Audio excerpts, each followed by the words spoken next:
Домалақ ана. Қазақстанның оңтүстік өңірінің біраз бөлігін алып жатқан Шапырашты, Ошақты, Ысты, Албан, Суан, Дулат тайпаларынан тараған ұрпақтың арғы атасы Бәйдібек батырдың үшінші әйелі. Албан, Суан, Дулаттың анасы. Шын аты Нүрила Мизамбек қызы. Өзгені де өз баласындай көріп, төңірегіне аналық мейірімін шашқан, барынша кішіпейіл, алдағы күннің жайын ойлап айтар сөзі ақиқатқа айналған болжампаз, көреген қасиетін құрметтеген ұрпақтары сол заманның өзінде-ақ оның атын атамай, жаратылысынан бойы шағын болғандығына қарай Домалақ ана, Домалақ ене деп атап кетіпті.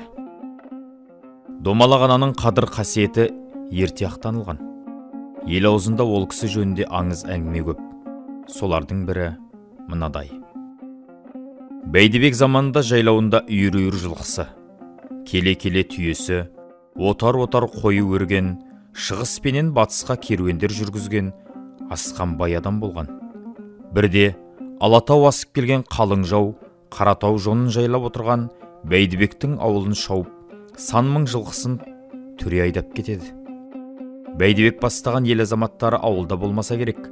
Содан жау шапты деген хабарды естіп, Бәйдібек елден жасақ жиып, қасына үлкен әйелі Сары бәйбішеден туған 6 ұлын алып, жауға аттанғалы жатқанда Нүрила: «Байеке, малдың құты, жылқының иесі құлайғыр қолда қалды.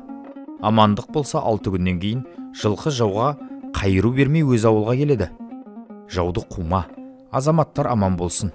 Осы тілегімді беріңіз» деп, өз отауының белдеуінде матамен байлаулы тұрған жүген құрық тимеген шу асау айғырды көрсетіпті. Бірақ жауға кектенген батыр әйелінің тілін алмай, жолдан қайтар қатын емеспін деп, жасағын бастап жүріп кетіпті. Бәйдібек жасағы жауға күйік асуында жетіп, қырғын ұрыс салыпты. Алайда жасанып келген жау аттан қалесіп атқа қонған аз жасаққа теңдік бермепті.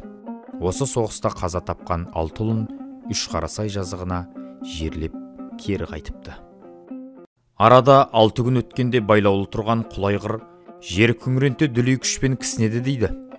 Сол күні намаздыгер шамасында шығыстан қалың шаң көтеріліп, ұзамай Бәйдібектің қалың жылқысы көрінеді. Ереуілдеп барып, кері қайтар алмаған жылқыны Домалақ ана осылайша үйде тұрып-ақ түгел қайтарып алса керек. Мұндай әңгімелер көп-ақ. Домалақ ана Қосбөгеннің сағасындағы бір жазыққа жерленген. Айналасын көгілдір таулар қоршаған сол жазықта қазір бозарып сәулетті күмбез көрінеді. Ол Домалақ ана мазары. Әулие ананың қасиетін қастерлеген ұрпақтың ана бейітіне ағылған ізі, салған жолы ескіріп көрген емес.